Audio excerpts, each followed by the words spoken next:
नमस्कार दोस्तों, आज हम ऐसे ग्रंथ के बारे में बात करेंगे जो न केवल धार्मिक है बल्कि जीवन जीने की एक कला भी सिखाती है। हाँ, मैं बात कर रहा हूँ भागवत गीता की। कहते हैं हर दुख का समाधान गीता में है, लेकिन कैसे, यही हम आज इस वीडियो में समझाएंगे। भगवान, दुख क्यों आते हैं? ठीक है, तो आप ध्यान से सुनो कि दुख क्यों आते हैं। दोस्तों, इंसान के जीवन में दुख आना स्वाभाविक है। कभी धन की कमी, कभी रिश्ते में तनाव, कभी स्वास्थ्य की समस्या, कोई ना कोई दुख हमें परेशान करता ही रहता है। भगवान श्री कृष्ण ने गीता में बताया है कि दुख तब पैदा होता है जब हम अपनी इच्छाओं और मोह माया के में फंस जाते हैं। गीता कहती है, हे अर्जुन, मनुष्य के दुख का कारण उसकी अपेक्षाएं और आसक्ति है। यानी जब हम हर चीज को अपने हिसाब से चाहते हैं और वैसा नहीं होता तो दुख मिलता है। तो भाग 2, गीता का पहला समाधान, कर्तव्य। श्री कृष्ण ने अर्जुन से कहा, कर्म कर, फल की चिंता मत कर। यही जीवन का सबसे बड़ा समाधान है। अगर हम सिर्फ अपना कर्तव्य निभाएं और परिणाम की चिंता छोड़ दें तो हमारे 90% दुख अपने आप खत्म हो जाएंगे, क्योंकि दुख ज़्यादातर तब होता है जब हम परिणाम की चिंता करते हैं और परिणाम में चिंता में बिल्कुल उसी में डूब जाते हैं, तो हमें दुख का बहुत अफसोस होता है। उसके बाद हमें दुख बहुत होता है। तो फिर हमने क्या करना, कर्म करना है, लेकिन फल की चिंता बिल्कुल नहीं करना। ठीक है, तो गीता का भाग 3 में बताया गया है कि मन का संतुलन। ठीक है, तो गीता कहती है, सुख दुख, लाभ हानि, जय पराजय, इन सब में समान भाव रखना ही योग्य है। सोचिए, अगर हम जीवन के उतार चढ़ाव को खेल की तरह स्वीकार करें तो दुख का बोझ कितना भी हो जाए, गीता हमें सिखाती है मन को संतुलन रखे। अगर आज मुश्किल है तो कल आसान भी आएगा। अगर अभी दिन है तो रात भी आएगा, रात है तो दिन भी आएगा। ऐसा नहीं होता है कि हाँ रात हुआ तो दिन नहीं होगा, दिन होगा। अगर दुख आया है तो सुख भी आएगा। ठीक है, ऐसा कभी नहीं होता। हाँ, इंसान को हमेशा दुख हो, कभी सुख होता है, कभी दुख होता है, कभी इंसान खुश रहता है, कभी दुखी होता है। अगर कभी कभी अंधेरी रात के बाद भी उजाला आता है। ऐसे ही हमारे जीवन में दुख सुख आते रहते हैं, लेकिन हमें मुश्किल वक्त में कभी हारना नहीं चाहिए, कभी अपना संतुलन खोना नहीं चाहिए। ठीक है, तो भाग 4, गीता का तीसरा समाधान, भक्ति और समर्पण। क्या करना है हमने? गीता में भगवान श्री कृष्ण ने कहा, जो मुझ में मन लगाता है, मुझे भजता है, वही सच्चा सुख पाता है। दुख से निकलने का सबसे आसान रास्ता है भगवान में विश्वास और आत्मसमर्पण। ठीक है, भगवान में विश्वास करना है हमने और खुद को भगवान के भरोसे छोड़ना है। उनको जैसा बनाना चाहे वो हमें बना सकते हैं।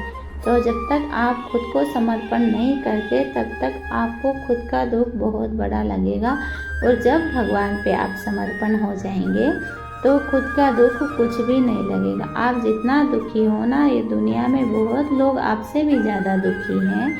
ऐसा नहीं होता कि हाँ आप में दुख आए, सब में दुख आता है। जो भगवान को भजता है उनके ऊपर भी दुख आता है, लेकिन वो भगवान का नाम लेके अंदर खुश रहते हैं और बाहर भी खुश रहते हैं। ठीक है, तो फिर इसलिए हमने हमेशा खुद के ऊपर ध्यान देना है, गलत रास्ता नहीं अपनाना, सही रास्ते में चलना है, कर्तव्य करना है, फल की इच्छा बिल्कुल मत करना है। जब इंसान खुद को ईश्वर के चरणों में समर्पित कर देता है तो दुख उसे छू नहीं पाता, क्योंकि उसे विश्वास होता है कि जो कुछ भी हो रहा है वो मेरे भले के लिए ही हो रहा है। ठीक है, तो फिर गीता का चौथा समाधान, आत्मज्ञान। गीता बार बार याद दिलाती है कि आत्मा ना तो जन्म लेती है ना मरती है। हम ना जन्मते हैं ना मरते हैं। हम दुखी इसलिए होते हैं क्योंकि हमें खुद को सिर्फ ये शरीर मान लेते हैं। लेकिन जब हमें ये ज्ञात होता है कि असली में मैं आत्मा हूँ और आत्मा अमर है, तब दुख अपने आप छोटा हो जाता है। तो फिर तो दोस्त, आपने देखा दुख क्यों आता है, और गीता हमें 4 बड़े समाधान देती है। कर्तव्य पर ध्यान, मन का संतुलन, भक्ति और समर्पण, आत्मज्ञान। ठीक है, तो अगर हम इन 4 बातों को जीवन में उतार ले तो सच में हर दुख का समाधान गीता में है।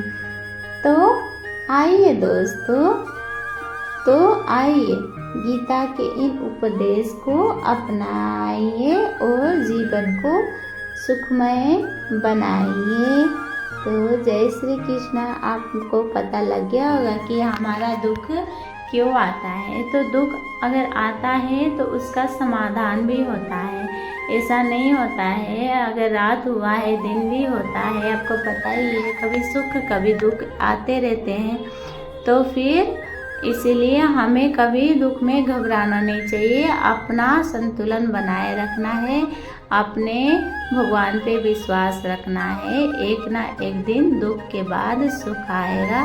जब दुख के बाद इंसान को सुख आता है तो इंसान सुख बहुत अच्छे से अपनाता है और दुख को भूल जाता है। लेकिन चाहे सुख हो आपके जीवन में, चाहे दुख हो आपके जीवन में, हमेशा आप अपना कर्तव्य करते रहना है। फल की चिंता बिल्कुल नहीं करना है। जब आप फल की चिंता करते हो, आपके अनुसार फल नहीं मिलता, तो फिर आप अपने आप दुखी रहते हो। लेकिन आपका दुखी होना, आप खुशी हो, तो उसमें कुछ भी नहीं होता। आपका बस मन का और दिमाग का खेल होता है। बाकी हमारा आत्मा अजर और अनंत है। ये ना कभी जन्म लेता है और ये ना कभी मरता है। इसलिए हमें दुख सुख को अपना के भगवान का नाम लेते रहना चाहिए। अगर वो चाहे तो कितना भी बड़ा दुख हो, 1 मिनट में बदल सकते हैं। वो बोलते हैं ना कि तेरी कृपा की क्या है भरोसा, कब किस पर कृपा हो जाए, जरा सी हम पे कर दो। तो एक ना एक दिन दोस्त आपका भी कृपा होगा। जिस दिन आपके भी कृपा होगा तो आप खुश हो जाएंगे। तो आपका सारा दुख, जितना भी बड़ा दुख क्यों ना हो, भगवान पे भरोसा है तो छोटे छोटे हो जाएंगे। इसीलिए हमेशा अपने भगवान पे विश्वास रखो।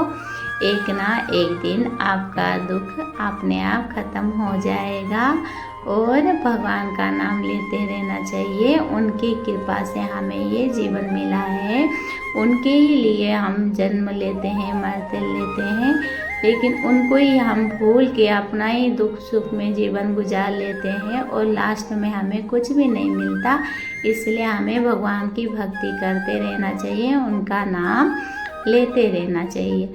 तो ठीक है दोस्त, आज के लिए इतना ही। बाकी वीडियो बनाते हैं कल और अच्छा टॉपिक लेके आऊँगी। आज के लिए राधे राधे। आप सबका जीवन सुखमय हो।